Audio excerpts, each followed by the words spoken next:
What's good, my peoples? I'm here with none other what I call the Phenom.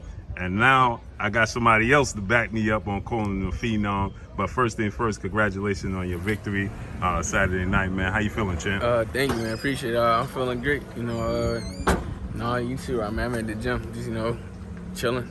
Back on the grind already? Yeah. I trained yesterday. I'm chilling today. But next week I'm gonna be training and stuff and helping out with my dad and stuff like that. Now, how did the fight play out? How you feel? Everybody wants to see Boots in the biggest test, and every fight is the step-up fight. Mm-hmm. But how did this fight? It seemed like from the very beginning, mm-hmm. he got a taste of your speed, your athletic ability, and he seemed like he was hesitant. But did it play out how you felt? Because you told me it ain't going the distance, and it ain't going the distance. I mean, I already kind of knew, but I just be going in there having fun, and I be just doing my thing. I be trying to set my shots up. Right. That's what I did. Right. And it fell right into it. So, right. So yeah. Double jab, right behind the ear. Got him out of here. His equilibrium was off. Mm-hmm. I saw you say you thought that he was actually going to get up, though. Yeah, I thought he was going to get up, but he was bouncing all over the place. So right. And I kind of knew it was over after that. Now I always say you the Phenom. You know this already. Mm-hmm. But now I got back. Teddy Atlas, he came out. He said, not only is he a Phenom, this is the greatest fighter I've seen since Tommy Hearns.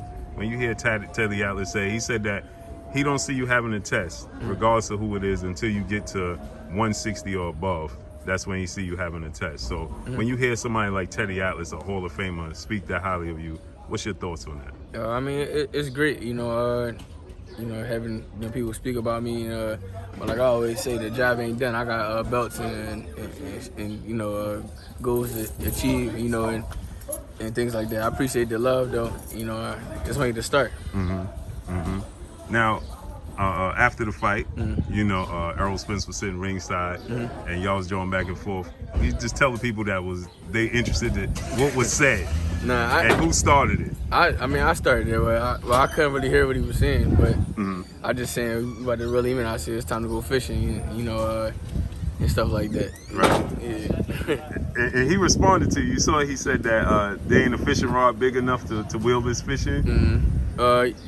But yeah, he said that. But you know what happened when you bring a fish on land? They die. You know what I'm saying?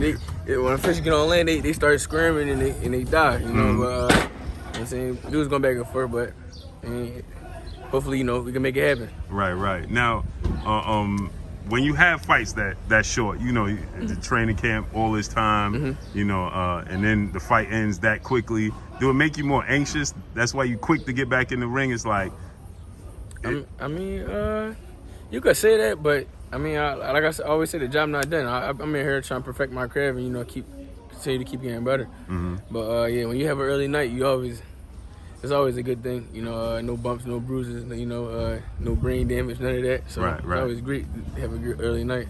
And another person, Floyd Mayweather, he came out. Leonard Ellaby, he was raving about you. Floyd Mayweather was like, listen, this dude could fight, man. This dude is the truth, right? Yeah. And that's huge praise, coming from guys like this. You know what I'm saying? When you hear people talking about your style and your size and your length, because it always, amazes me. You were still in shape, obviously, you just fought. Yeah. But you don't have a diet plan, and you know what I'm saying? It's just naturally, some things you just can't teach, right? Mm-hmm. So when you people ask you and people wonder, what is it that you do? Yeah. How do you respond to that? I mean, I always tell everybody you can't do what I do because what I do. Just because what I do, it don't mean it's gonna work for you. Right. I'm saying everybody got their own style and their own way to making weight and different things like that. You can't just do what somebody else is doing. So I always tell people just to try their own things and find out, something that they like and stuff like that and see if it works. Right. But you can't do my way. Right. You do my way. You mess around and be overweight and not make weight. Yeah. So now, how eager are you to get back? When is the date? Have you got any? I know you want to get back in there tomorrow, but have there been any types of conversations? Because we hear Steven Espinosa saying, he want to make Keith Thurman, Stanley on this type of fights. But since you came out, like you said, no bumps, no bruises, no roadblocks, nothing. You know, what date could the fans expect? I mean, I'm not too sure right now. I'll talk to, my dad, my team at Mr. Espinoza and see what we're going to do. You know, if it was up to me, I'd be fighting this week. Right. I'd be fighting this week or next week. Right. You know, but, I mean, at the end of the day, you got to be patient. You know, I'm at that stage now where I'm only fighting 2 and 3 times a year. So, it's what I got to do. So, that's what I got to do now in my career. So, continue to use this time to get better, Right. and get sharper. That's all. Now, obviously, everybody's waiting to see Errol Spence, Terrence Crawford fight, right? You the mandatory now, but like your father was just telling me, it looked like could be Stanionis, could be Keith Thurman. If JARON Boots Ennis had a choice, now I know you fight anybody, but if you had a choice and they say, hey, go these 2 guys, which guys is JARON Ennis choosing? You said 2 guys? Keith Thurman and Stanionis. I don't really care. You know me, I really don't care who it is. Right. Whoever going to step up and take the fight, honestly. I really don't care. I just want to continue to keep showing, the world who the best welterweight in the world is and the best fighter in the world is. And the only way I can do that is fighting guys that has a name or a belt or something like that. And so I can continue to keep proving it, you know?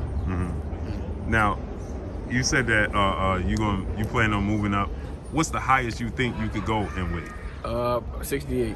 I feel like, I could do 75, but I feel like 75 pushing it. And I think 68 would be the cutoff for me. Yeah. Now, everybody's trying to figure out, I had my nephew doing the research after the question was asked. Did you ever lose a round? I seen you spar. It's not competitive when you're sparring. We seen you fighting. It's not competitive when you're fighting. Do you ever remember a time? When is the time and who was your toughest test, whether it be sparring or in the ring, that you could say, all right, this guy he might have got some rounds on me? I'm not sure. I don't really be thinking about stuff like that. Yeah. And, but I've been in the ring with a lot of great guys. We don't speak on sparring and stuff like that, but I'm not sure. You would have to ask people around me and look it up on BoxRec and see what's going on. I don't know if I lost a round or not, though. Yeah, cause I mean, we looked at BoxRec and it was like your 3rd fight or 4th fight or something like that. And it was like, it didn't say if you lost a round or not, it just said you went to a decision. So it's kind of hard. It's kind of a gray area to find that. But I was just talking to your dad, right? And he said that, that your way to beat Errol Spence would be fight his fight. And you would fight the same fight that you fight against Errol Spence against Terrence Crawford to beat Terrence Crawford. Yeah, you got to beat them at their own game, and they got belts and stuff like that. So when you fighting guys with belts, you got to take it from them. You can't be out there playing and not taking it from them. You got to be a champ. You got to take their belt. So that's what you got to do. Now that's kind of weird because we always hear in boxing, you box the banger and you bang the boxer, right? But you saying you got to beat them at their game, right? You got to take it from them. You can't be playing around sitting back, because you don't know, what the judges or anybody see. You take it to them and put in work, and get the knockout. If the knockout don't come, keep taking it to them, keep pressing them, keep breaking them down. Right. People don't know. I fight a bunch of different ways. I can box. I can walk people down. It don't matter. Right-handed, left-handed. They don't know, but they're gonna be in for a surprise. Yeah, I when I saw you in the ring against Clayton, I was saying, people was asking me, man, he looked super comfortable. I'm like, that's how he look in sparring too, just super comfortable, man. I hear a lot of sometimes with fighters that say like, they got to get acclimated, they got to get comfortable. But you seem like you was comfortable right out the gate, man. Yeah. It's just in your wheelhouse. What is it about it? Man, you was actually playing at times where you was, I don't know. I guess I've been in this boxing game for a long time, like I always say, and my brother's been in this game for a long time too, and I got to see them fight on TV and the camera. Like I said, the camera's always around, right? Stuff like that. So this is nothing new to me. When I'm in that ring, it's like I'm at home. Like it's like a second house for me, a second home for me. Now your father is your trainer and he's your manager, right? the situation with Devin Haney, you know, his father not being able to go to Australia, you know, and he had to leave him back. He just put up a picture with him hugging his father at the airport, and he's about to leave out. If that was you in that situation, how do you think? Would you continue with the fight, or would you stay back? What would you do? I mean, at the end of the day, yeah, you got to, and you daring to be great, you know, and so why not? You know, you got to put in the work. When you put in the work, and you know you're confident enough to do it, so yeah, I think so. I think I would have did the same thing. So you would have went? Yeah, I would have went. Yeah. Now, Jamel, and first of all, how you think that fight? You know, do you think that's gonna make him more focused, Devin Haney? Yeah, I think that's more. I think that's more motivation for him. Yeah, I think it's more motivation for Devin. Yeah. Now, what you think about Jamel Charlo fight with Brian Casano? Great fight. I think I called it too. I said that Jamel was gonna stop him this time. Yeah, he looked way better this fight too. So he did good. Now, what did you think about Canelo Alvarez fight with Bivol, and do you think that he could win a rematch? Canelo fight with Bivol was a good fight. I definitely think Canelo can win another. You know, win a fight against him. He just got to be a little bit smarter this time. Now, Tank Davis Rolly next Saturday. What you make of that fight? That's a great fight. I'm gonna be in the building. I think Tank gonna do his thing though. I think Tank gonna be too much. And we got Cool Boy coming up. Yeah, Cool Boy still gonna do his thing. You know, after he beat Roman, he gonna unify the division. What is it about Philly? Always got somebody in the top 5, top 10 from Philly. What is it about Philly that just breeds fighters, man? Philly just different, you know. We got our own swag, our own style, and we always find a way to win.